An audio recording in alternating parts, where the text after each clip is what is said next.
Lexus ја прошири гамата со уште еден електричен кросовер. Ја има ознаката TZ и е премиум роднина на Toyota Highlander.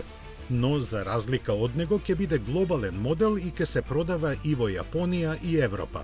Иако ја делат заедничката структура на каросеријата, Lexus има оригинален изглед на предниот дел со двојни предни светла и карактеристичен нос.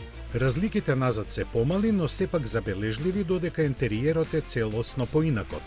Кабината на овој кросовер долг 5,1 и широк 2 метри е доволно пространа за 6 лица и опремена за целокупен нивен комфорт. Седиштата во првите два реда се со вентилација, а атмосферата ја прават попријатна софистицираното осветлување и високо квалитетниот аудио систем.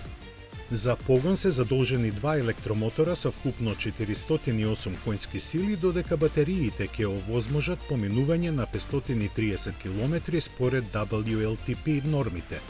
За нивно полнење до 80% од капацитетот со струја од 150 кW се доволни 35 минути. Производството на европската верзија на Lexus TZ, кое ќе се одвива во Јапонија, ќе започне при крајот на годинава. Цените не се познати.